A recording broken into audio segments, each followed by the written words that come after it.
This program is designed to provide general information with regards to the subject matters covered. This information is given with the understanding that neither the hosts, guests, sponsors, or station are engaged in rendering any specific and personal, medical, financial, legal, counseling, professional service, or any advice. You should seek the services of competent professionals before applying or trying any suggested ideas.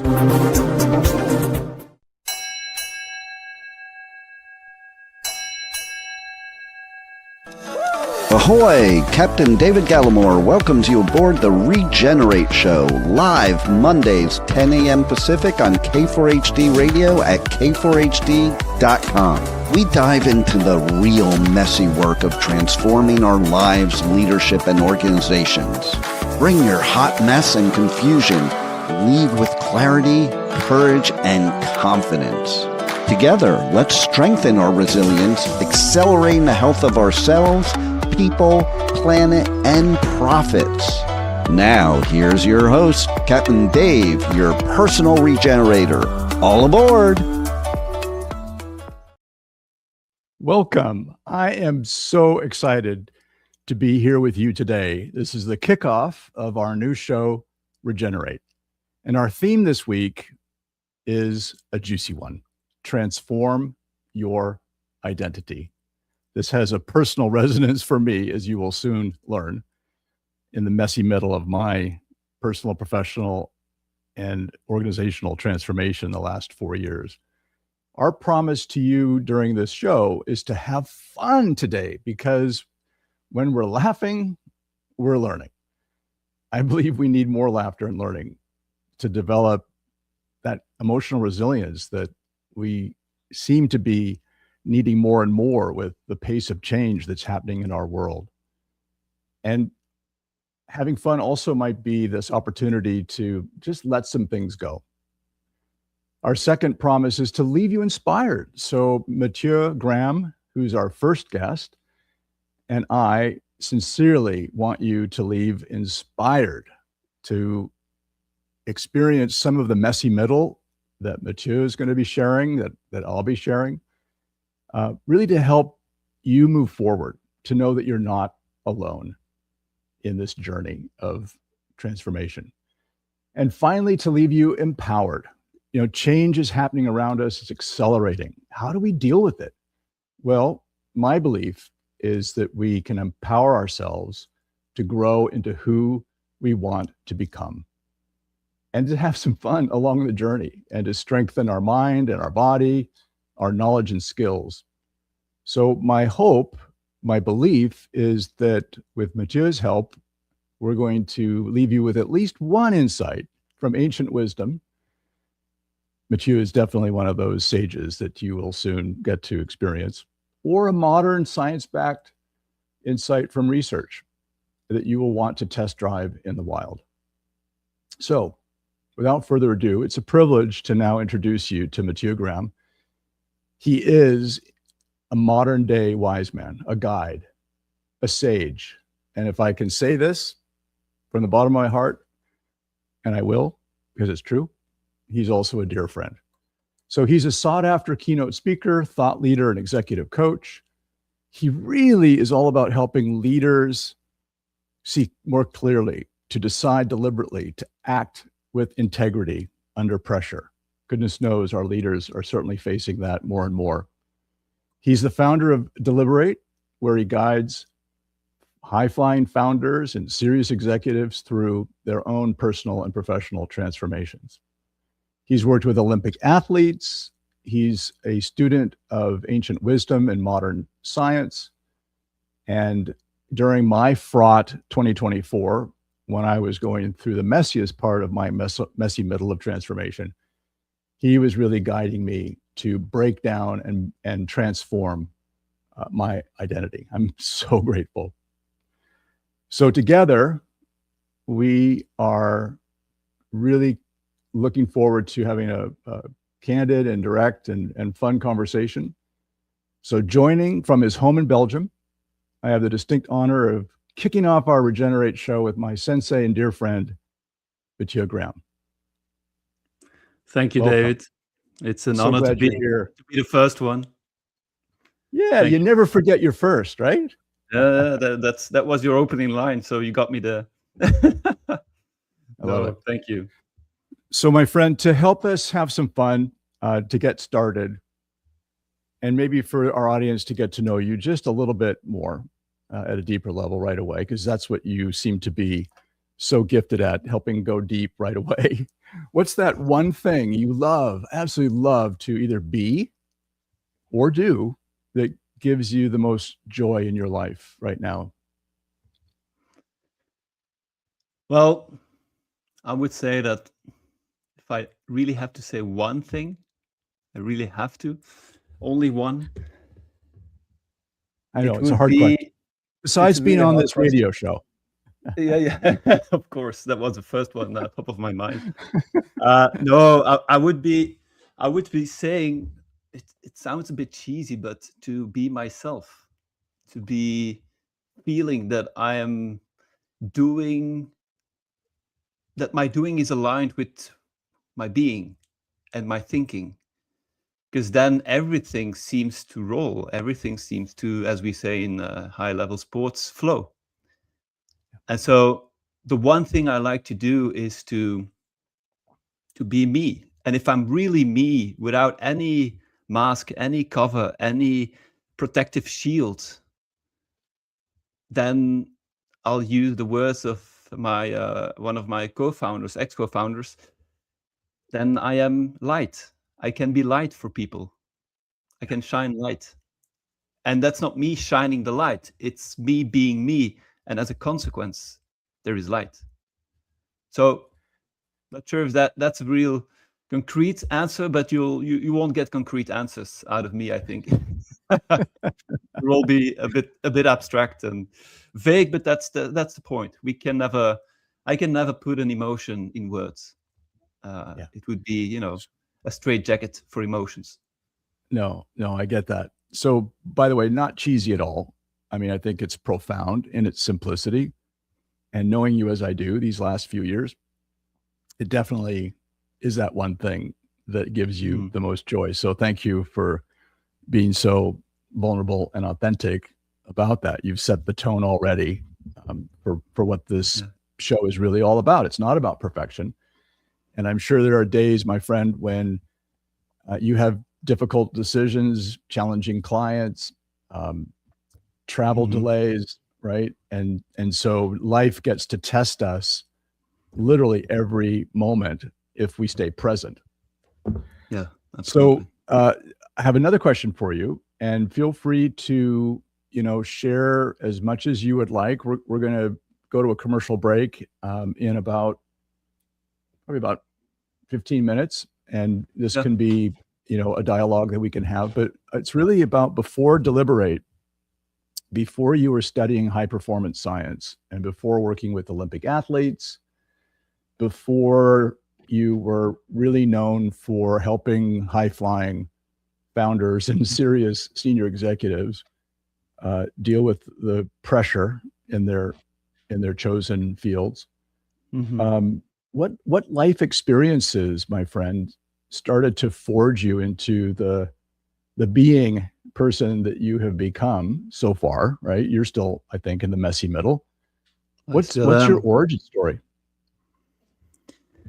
I think I was and still am a very normal little boy, and I still am that little boy in just an older body. Creaking a bit more in my run just now. I had a happy childhood, and I think one of the pivoting points probably would have been the disruption of my family around my 12th year, when I started puberty, right? Good timing. That my father left the home, and he left us 4, and he had 2 other kids. So I have 3 brothers, 2 sisters, and it all went pretty, easy. As in, there was no big fights. There was just tension, like under the water tension, and I think what what I did as a boy was I created a conclusion, an assumption that turned into reality. And that assumption was that, when one of your primary caregivers leaves and is leaving all of your siblings behind, I'm sure he didn't meant it like this, but what my perspective of it was, is that I started to look for love. I started to search for it. I started to strive for it, to chase it, for love, for being enough. Because, when your father leaves, you have the automatic message, which is not true, but you have that message in your mind saying he leaves because you're not good enough. So you'll have to get up and do something, and that's when the doing started to overshadow the being. So I started to do frantically, as obsessively, of course, because your identity, meaning your reason of existence, your self-worth, starts to depend on your doing and not on your being. That's a very big one. And so I think it launched me, some could say in a good way, it launched me to performance. However, I would say it launched me to performance driven by one big fear: the fear of not being enough, the fear of not being loved. And I can assure you, and I think a lot of people listening will resonate with this, fear is an massively powerful motivator. It will move mountains. No doubt about it. 2 hands down. Of course it will move mountains. And it did. I moved mountains. I traveled the world literally to be enough, literally, right? To go higher and higher and higher in levels. And so I believe it drove me to be obsessed about human development, about how to understand oneself. And my first physical expression of that was in the physical realm, more with Olympic athletes. Well, I started with just people like you and I, not the half gods Olympians, but just us, to understand this physiological neuromuscular system. And it drove me to Australia to work with Aussie Rules football. It drove me to the Middle East to work in soccer. And it drove me back to Belgium, actually, to work with Olympic athletes, always to optimize that system into the highest possible performance it can possibly bear. And the thing I think I have in common with all of those people, those high performers, or let's call them those obsessed performers. And I say that because I think a lot of people do not realize what intention is really driving their eagerness to perform. And again, fear can really move a mountain, but at a very high cost. And my realization later in my short life was and is that fear doesn't need to be the driver, because fear is making you push round pegs through square holes. Yeah. It's making you as a fish climb a tree. And if you're really hard-willed and you really have enough fear of not being enough, of not being self-worthy, you will climb that tree, even as a fish, right? So what if you came to your senses and you started to see that the real driver is really fear, and you started to see that the driver is like an ingredient in a cake you bake. The driver will always give the flavor to the finished product. So if you start to perform, if you start to strive towards performance out of fear of not being enough, out of fear of losing and hence not being enough, that fear will give the taste to your cake, to the finished product, even if it's a medal, right? Yeah. And what I've seen with Olympic athletes, as well as with top leaders, as well as with myself in the first place. I always test drive everything on myself first, right? What I've seen and still am seeing is that when people start to see that, there is an inevitable shift. It's not me shifting them. It's not them shifting. It is an inevitable shift, because it is a shift that is much more biologically logical. It's a shift that makes you put round pegs into, you guessed it, round holes. You can imagine when you push those, when you force those round pegs through those square holes, you have friction cost, right? The thing, you should try it. Get a Fisher Price, a little bucket of your children or your nieces, and try to push one through, and you will be successful. As I was. I mean, I went to, the highest performing teams in Australia and Middle East and what have you. I was performing, but I had an immense frictional cost, and the cost will always come back at you in ways of a social, a mental, a physical invoice. So I believe that when people start to be aware of the intention that is driving their actions, and that awareness is very easily said and very difficultly done. But once you start to see it, you will inevitably shift towards your design. Meaning you will start to see that you have a tail, that you have flippers. You're in that tree and you're saying, damn, I'm a fish.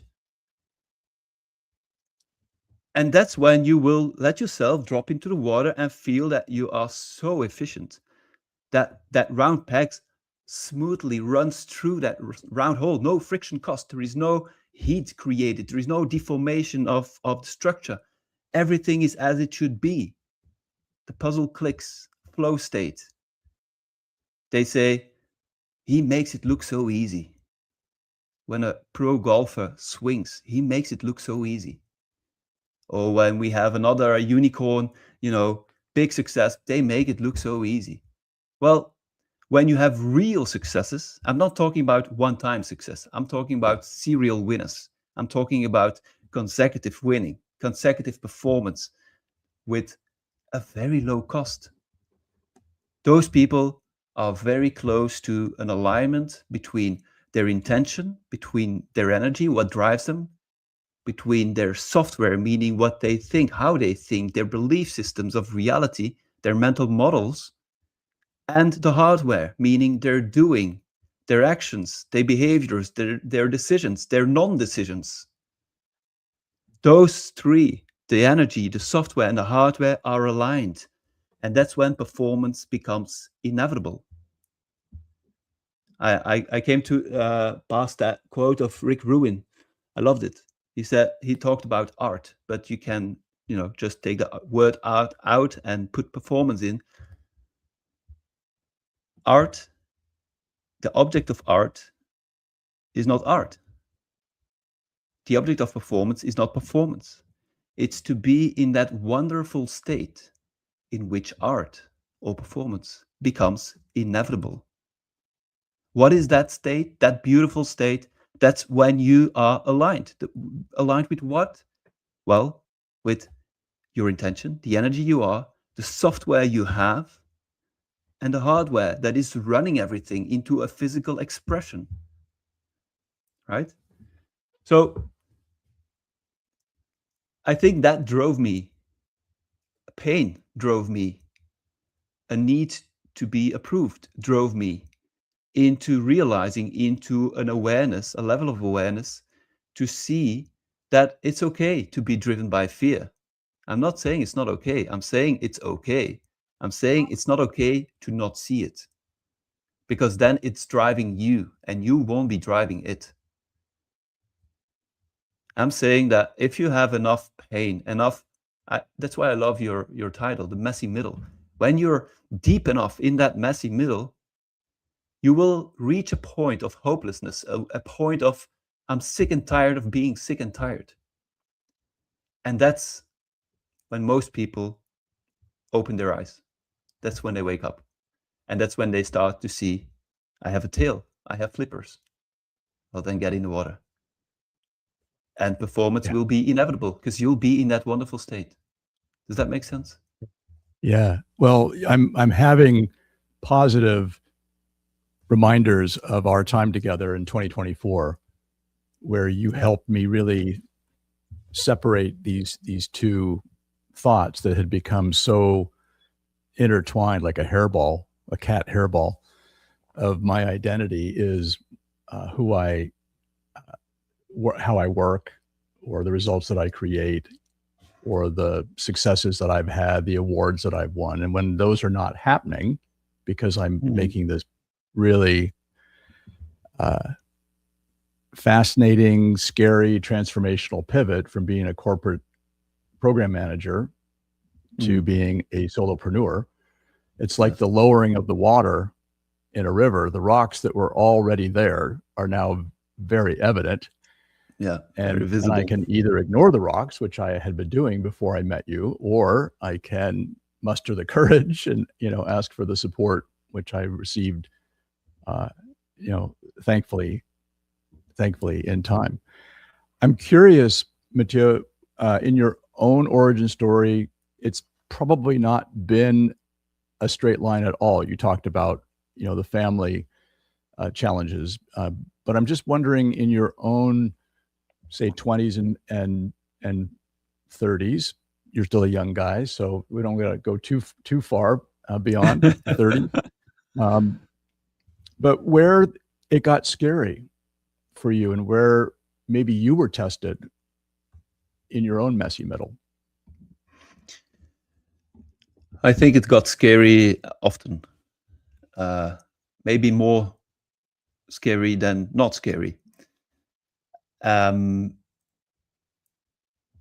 think when I started, so I had a big part of my career was as a physiotherapist. So I first did a master in sports science and then went into the medical part, second master in the sports physiotherapy.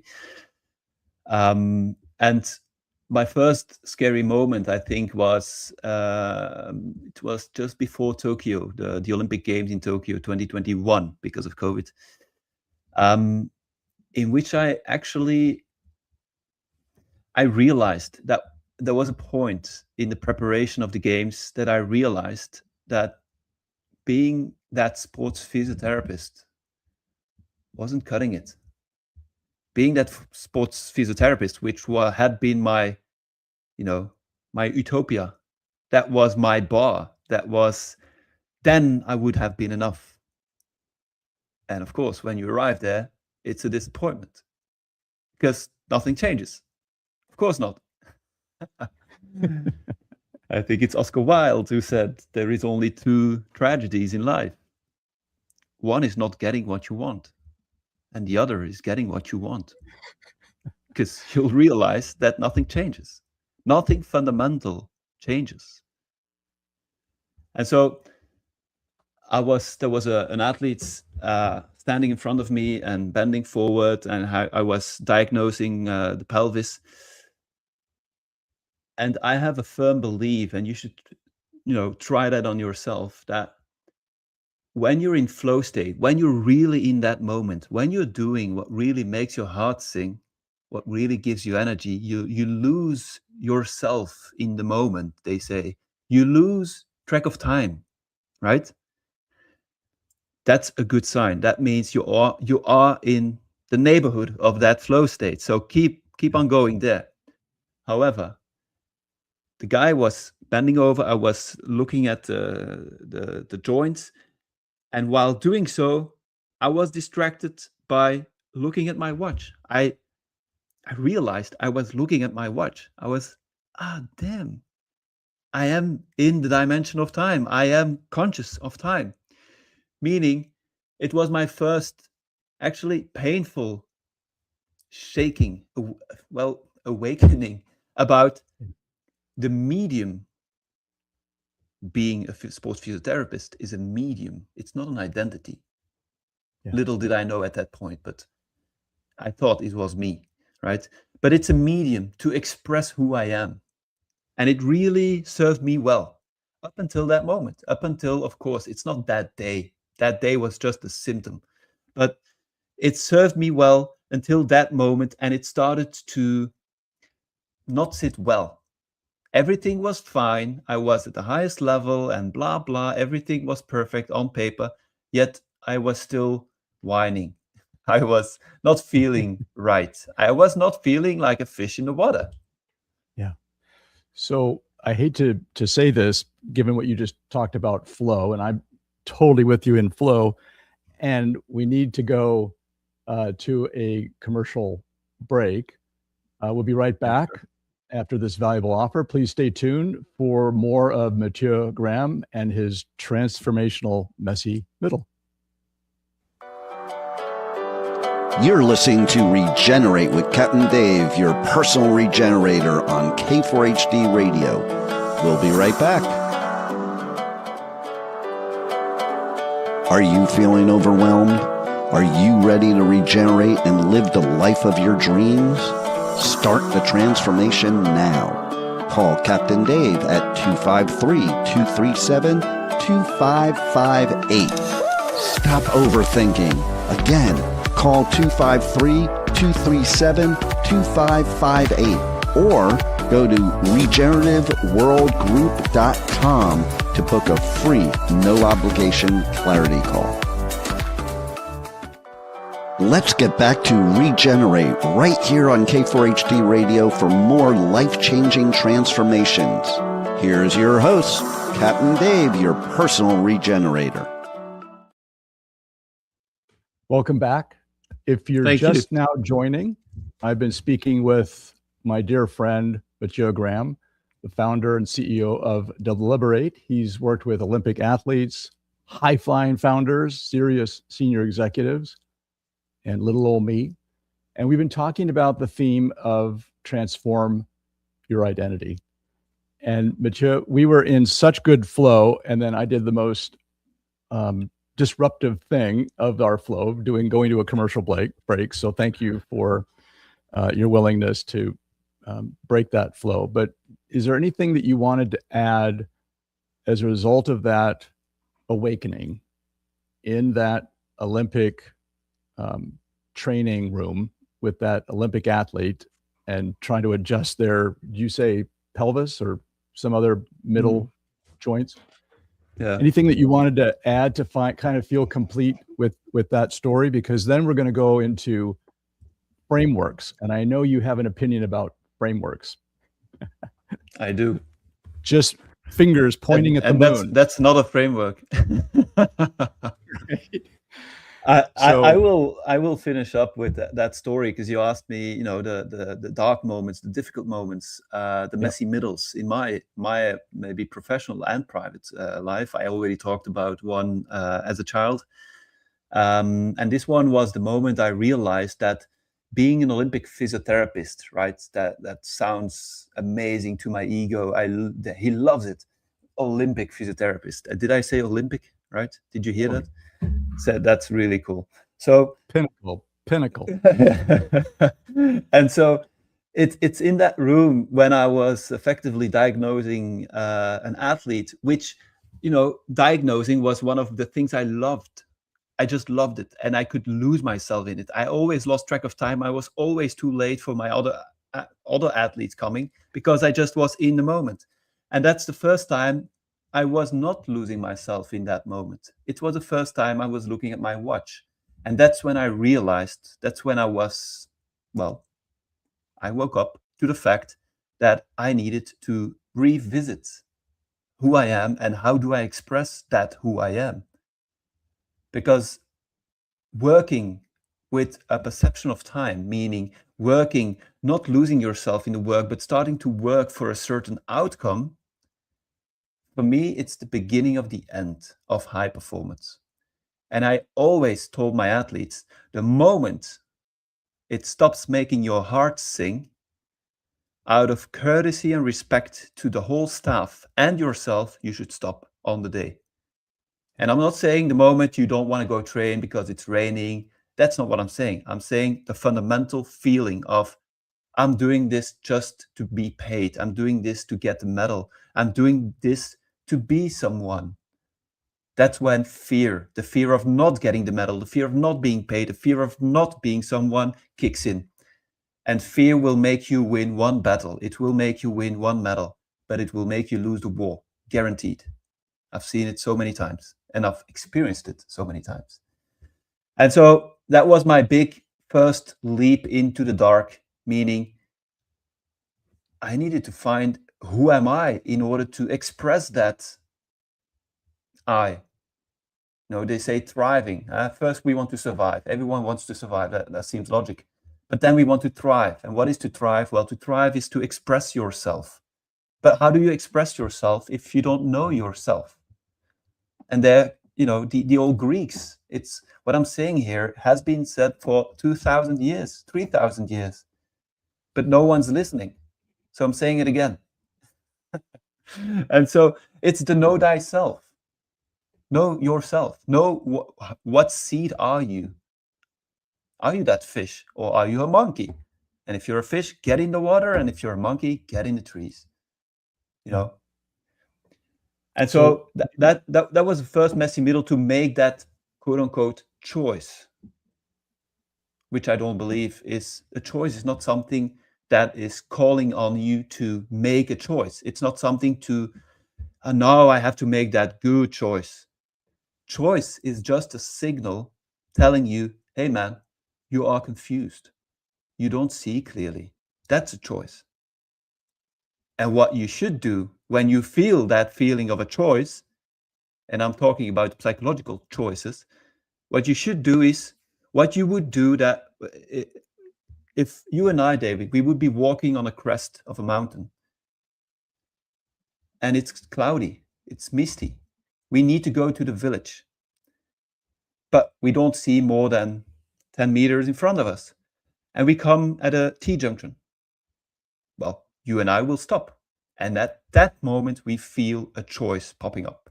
Hey, David, I don't know where we are. And you say, well, Matthew, I was hoping you would know. So we don't know. So we have a choice, left or right. So the first thing we will do is create clarity. We will get our GPS and hopefully have reception and see where the town is. The same situation if we are walking on that crest, but there is no mist, no clouds. And the whole time we're walking, we can see the village on our right. The moment we come at that same T-junction, there will be no choice. We both turn to the right. No words are needed. That's when clarity collapses choice. You see? So what I did was not make a choice to stop the Olympic adventure.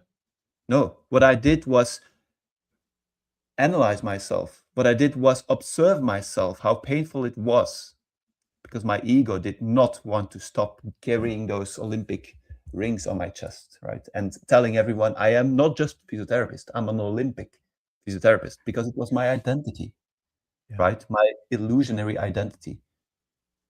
Which is funny, because before being a student to be a physiotherapist, well, I was an entity as well, wasn't I? I was someone. And then I got in, and now all of a sudden I need to be Olympic or I can't be. How absurd. And so that's one example of jumping from, well, Olympic physiotherapist into the business. As in, I realized I created so much clarity on myself by studying myself with curiosity and wonder, like a passionate biologist would study a two-headed snake. He would say, wow, what is this? I've never seen this. This is a wonder. And so he would, throw a little rock and see how it moves, see how it eats, sleeps, and he would study it all day, all night. That's how I started to study myself, to understand myself. Because, well, it's very simple. What you understand, you can change. And what you don't understand will change you. As it did for me. It changed me like for a year. And that's why I didn't feel right. And it's only at the end when I was sick and tired of being sick and tired that I had that moment with the pelvic, the pelvic joint of that athlete. That was the summum. That was the moment it fell into place and said, damn, I need to change. And that's when I went into business, as in I want to work with people who have a bigger social relevance than the Olympic athletes. they are an inspiration to us all. I don't want to minimize the Olympic athletes, but I believe that with leaders of society, that can be mothers, it can be high-flying executives, but leaders of society have the biggest impact on society because they set culture. So that's when I did the first step. And if we would have a few more hours, I would give you a lot of Well, other times. here's the good news. We don't have to finish the whole Mathieu canon in the next 40 or 15 minutes. That's the good news. That's good We news. want to leave our audience wanting more from you. So yeah, don't feel like you have to give the Cliff Notes version or whatever the Belgian equivalent of, the executive summary of what you do. It sounds to me, and this was very, very helpful advice when we first met, that you can't be fearful and curious at the same time. Such a simple advice that you offered or wisdom that you shared. And it sounds like curiosity was definitely paramount for you in that year that you started to awaken. Now, I know that many of our listeners might be thinking, well, was there a book that you read or was there a framework that you used? And I often want to chuckle with you about the comment that you also made to me, because I was the one that was looking for the formula, right? I was looking for, how am I going to get through this messy middle, Mathieu? Tomorrow. I've got 48 hours. I got to get this solved, man. You got to be there to help me solve my messy middle. And then you made this comment, frameworks are just fingers pointing at the moon. And I laughed so hard because the wisdom of that. But do you want to just maybe unpack that a little bit for our listeners? I would be glad to. Yeah. Let's finish that. Frameworks are just fingers pointing at the moon. And I won't say this lightly, but all the idiots can see, and I was an idiot for a long time, and I still am in a lot of the cases, all the idiot can see is the finger. And I think that's a big problem in our urge for short-term gratification and our false belief that we are broken and need fixing, our false belief that we need a solution. The moment you think, you believe you need a solution, you are implying you do have a problem. But shouldn't you first ask, do I have a problem? Is this really a problem? And I'm not talking about, there is someone who has it worse than me. That's not what I'm saying. I'm saying, is this really a problem? Define the problem. Because we're often asking the wrong questions. We're trying to jump to solutions without even seeing what's there. We're just seeing what should be. We're seeing what our belief system wants us to see. And so I love frameworks. I mean, and by the way, just to be specific, for those that are listening, I went to you for help on how to have a breakthrough on selling myself, sales and marketing of my services. I knew I could do the work. I was getting really great results with my clients, but was very blocked in terms of sharing that story. And what you helped me, I understand, was my identity was that block, not the lack of technique or the lack of knowledge or the wrong phrase. I wasn't using the right phrases. It was really going back to the root cause. And it was, you need to help me rewire my own identity. It was really going back to what was driving those sentences and those frameworks you are using. The framework, the one-trick pony, the next green powder, the algorithm, the whatever they throw on the market today, it's just a hammer. It's a tool. It's a piece of metal. And it's a finger pointing at the moon. It's the finger pointing at the moon. And the hammer or whatever material is just a tool. And the tool is not bad. AI is not bad. The hammer is not bad. The intention using it can make it bad or can make it very good. I can build you a house with a hammer, or I can hit you on the head, right? Different intention. So what is your intention? Why are you trying to get more sales? Right? Really. And that was what we were worked upon. It's to detach who you are from the number of sales you do, the numbers, literally, the revenue, the profit margin. It's detaching that. So you start to can I write on my board here? Yeah, absolutely. Yeah. So I will draw up a circle, or maybe I'll just do it on my hand so you guys can do the same. And just to let you know about timing, we've got about 6 minutes or so. So I know it's going to go. Yeah. It's going to go fast. Yeah.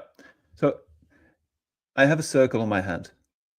The circle, try to, if you make it full, the circle, right? It's a full circle. We agree on that.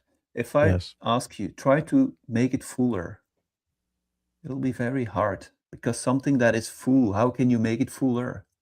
Right? It's like a flame trying to burn itself, or a knife trying to cut itself. It's impossible. It's as impossible as you trying to be more, or you being diminished by something outside of you, meaning a result. So what I'm saying here is that when you can see that you are enough to start with, that is your default state, that you cannot add anything to your self-worth. I mean, you cannot subtract anything from your self-worth. Even if you tried it, even if you want it, you can't. When you really understand this, not know this, I just told you, you know, but understanding, you have to live it to understand it, right? And so when you really see that, you will stop doing sales to not lose sales. You will stop doing sales because you need the money, because you need the clients. No, you will start to do sales because you believe you have a story to tell people that will help those people fundamentally. That's why you will do sales. And not doing sales would be holding back on the good for people around you. That's how you do sales. And I don't call it sales. I call it philanthropy. I call it sharing your story, sharing your passion, the energy that you are. That's when sales will not be sales. It will be a beautiful state in which performance becomes inevitable, and sales will be a consequence of that. You will not even be able to hold it back. It'll just flood you over, because you are who you are, right? And I'm here to tell you that awakening and that powerful, simple, but not easy, knowing, becoming, being, that took me several months. I'm a little bit slow, I know. I can be taught, as my wife, Margaret, of 35 years of marriage, has reminded me. I can still teach you, but it's a slow process, Dave. But once that started to really coalesce and become part of my DNA, being in service was my intention. That before I picked up the phone and followed up with somebody, or picked up an email to outreach, it was always about lead with love, and what could I do to make a positive difference in their life in that moment. And what happens in terms of a business transaction or a business agreement is just a bonus. And that intention that you helped me really, really internalize, it then allowed me to double my bill rate. It allowed me to triple my revenue in 2025. And have I got it all figured out? No. In fact, I really, really wanted to have a circle drawn on my hand, so you can, because I normally do. That's how I start my day. But first radio show, running around, blah, blah, blah, right? Whatever.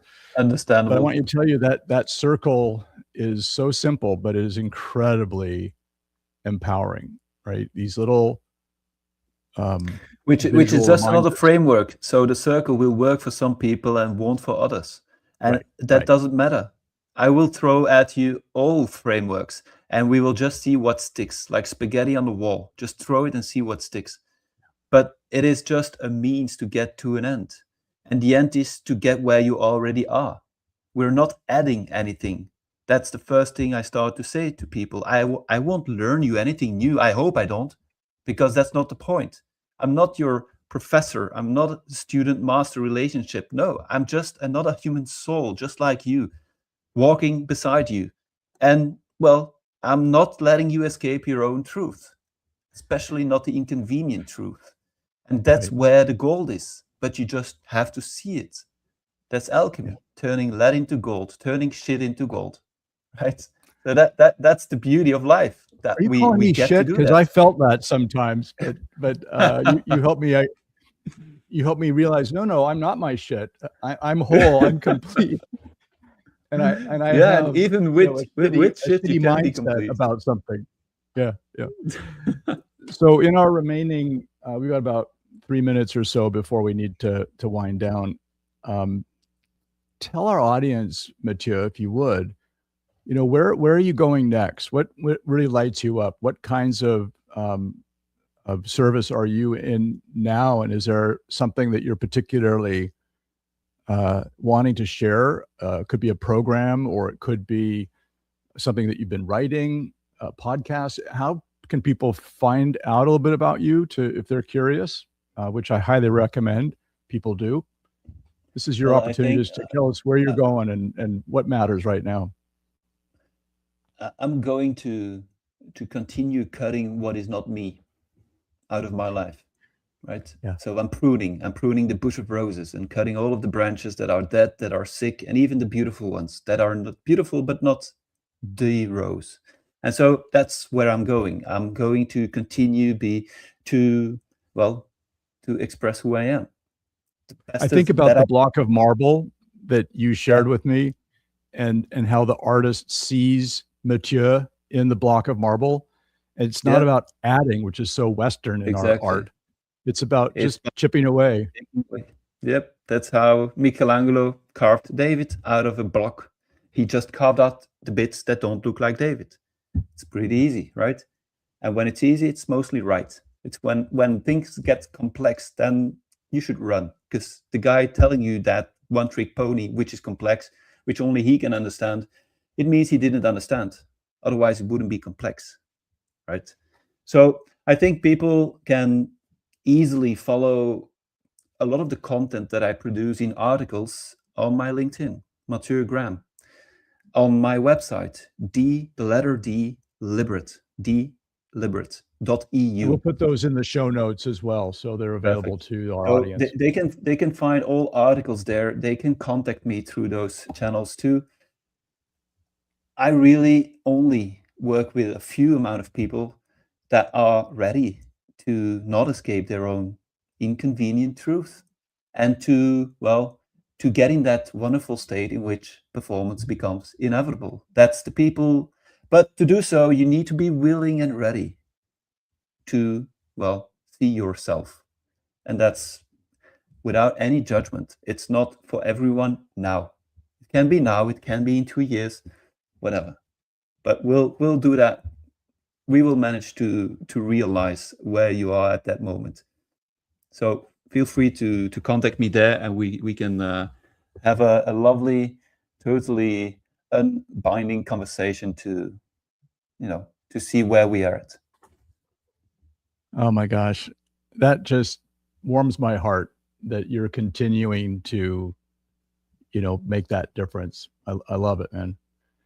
So my next guest is going to be a dear friend of yours and mine, Bert Eckert, Wonderful. and also from Belgium. I'm telling you, man, I gotta meet up with you guys and have some good Belgian beer Yeah. and some good pastries.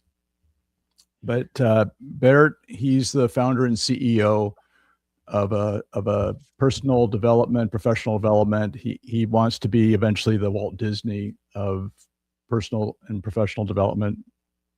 And we're going to be talking about the human operating system, and diving into that mind-body unity, and especially his interest in emotional mastery, which was another kind of game-changing experience for me.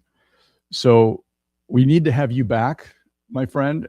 I hope you had fun, and maybe we get you and Bert on together at a future. And you will, you will have a blast with Bert. I think it's one of the most genius people I've ever met. Yeah. And maybe even, well, not maybe, for sure. More importantly, it's one of the most kind-hearted persons I have in my life. So you will have a blast. Well, thank you for joining us. On behalf of Mathieu, I hope you experienced our promise of having fun today. We laughed, and when we're laughing, we're learning. That we left you inspired and that we leave you empowered.